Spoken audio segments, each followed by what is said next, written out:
सदन के अनेक सदस्यों ने इस बात की चर्चा की है कि सरकार अपने खर्च में कमी करे, मितव्ययता लाए, सादगी का आचरण करे और हमारे मित्र और मंत्री उच्च अधिकारी अपने आचरण से जनता के सामने आदर्श उपस्थित करे। देश में योजना के पक्ष में जन उत्साह का निर्माण करने के लिए यह नितांत आवश्यक है, किंतु इस बात से सहमत होते हुए भी इस दिशा में प्रगति नहीं दिखाई देती। कल एक आदरणीय सदस्य ने चंडीगढ़ का उल्लेख किया था।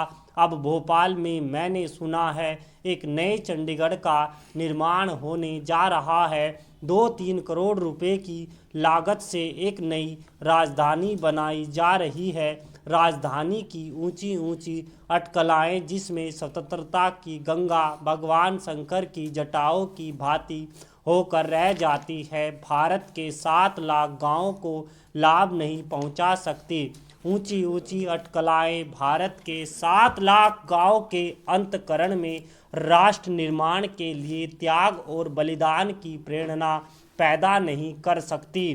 चंडीगढ़ में एक नया विधान भवन बनाया जा रहा है और उस पर कोई 1,40,00,000 रुपए की लागत आएगी। उसे आप रोक सकते हैं। भोपाल की राजधानी को बनाने की योजना को आप स्थगित कर सकते हैं और किया जाना चाहिए। अगर भोपाल में भवन नहीं है तो आप राजधानी को ग्वालियर में ले जा सकते हैं। संकटपूर्ण दृष्टिकोण को परिवर्तित करने की आवश्यकता है। महोदय, योजना के लिए जो जनता में उत्साह नहीं है उसका एक बड़ा कारण यह भी है कि इस योजना को पार्टी के आधार पर चलाया जा रहा है। यह राष्ट्रीय नियोजन नहीं, जिसमें सभी दलों और सभी वर्गों के सहयोग को प्राप्त करने का प्रयत्न नहीं किया गया। लोकसभा का सदस्य होने के नाते मैं जिला नियोजन समिति में लिया गया हूं, मगर उसकी बैठक जो 10 मई को होने वाली थी, उस बैठक की खबर मुझे 16 मई को मिली। एक बाढ़ निरोधक समिति मेरे जिले में है, उसकी बैठक 26 तारीख को थी, जिसकी सूचना मुझे 29 तारीख को मिली।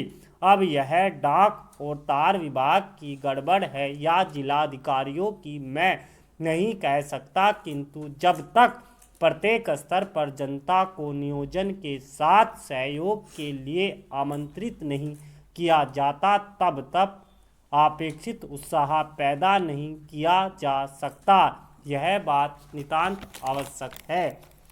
उपाध्यक्ष महोदय, स्वतंत्र और निष्पक्ष चुनाव लोकतंत्र के आधार है, किंतु मुझे खेद है कि भारत में चुनाव अधिकाधिक भ्रष्ट होते जा रहे हैं। महोदय, भारत में चुनाव पर पूंजी का प्रभाव बढ़ रहा है। दूसरे चुनावों में शासन तंत्र का खुला दुरुपयोग होने लगा है। कानून के अंतर्गत उम्मीदवारों के चुनाव पर रोक लगाई गई, एक सीमा निर्धारित की गई। एक सीमा लोकसभा के लिए 35,000 रुपये तथा विधानसभा के लिए कुछ अंतर के साथ 12,000 रुपये है, किंतु सभी जानते हैं कि इस सीमा का पालन उल्लंघन में ही अधिक होता है।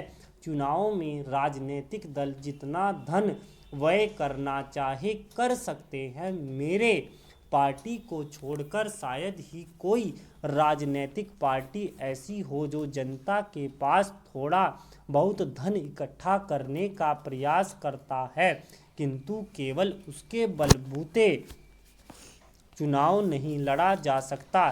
सभी दलों के अधिकांश उम्मीदवारों को चुनाव के लिए धन कुबेरों के दरवाजे खटखटाने पड़ते हैं। कंपनियां कानून से राजनीतिक दलों को चंदा नहीं दे सकती, लेकिन राजनीतिक दल धन एकत्रित करते हैं। वह धन नंबर 2 का होता है। इस धन का कोई हिसाब नहीं होता। डॉक्टर सेठी की गणना के अनुसार राष्ट्रपति, लोकसभा, विधानसभाओं आदि चुनाव पर भारत में लगभग 100 करोड़ रुपया खर्च होता है। उनका कथन है कि अमेरिका में होने वाला चुनाव व्यय की तुलना में यह खर्च ज़्यादा है। आप यह स्वीकार करेंगे कि जो तत्व 100 करोड़ कालाधन चुनाव लड़ने के लिए राजनीतिक दलों को देता है, वे उसके बदलने में स्वयं कितना कालाधन बनाते होंगे, इसकी सहज ही कल्पना की जा सकती है। शासन तंत्र के दुरुपयोग की घटनाएं न केवल बढ़ती जा रही हैं, उसका स्वरूप भी परिवर्तित होता रहा है। पिछले चुनावों के पश्चात कई चुनाव याचिकाएं हैं जिसमें ट्रिब्यूनल को हाई कोर्टों का यह निर्णय देना पड़ा कि रिटर्निंग अफसर की उम्मीदवारों को अनुग्रहित करने के लिए मत पत्रों में हेर फेर करते हैं, गलत तौर पर नामजदगी के पर्चे रद्द कर देते हैं। मुख्य चुनाव आयुक्त ने यह बात कही है कि अगर रिटर्निंग अफसर निष्पक्षता से अपना कर्तव्य पालन नहीं करेंगे तो चुनाव को स्वतंत्र नहीं रखा जा सकता। लेकिन आश्चर्य की बात यह है कि कानून में सरकारी कर्मचारियों के विरुद्ध व्यक्ति रूप से कार्रवाई हो सकती है।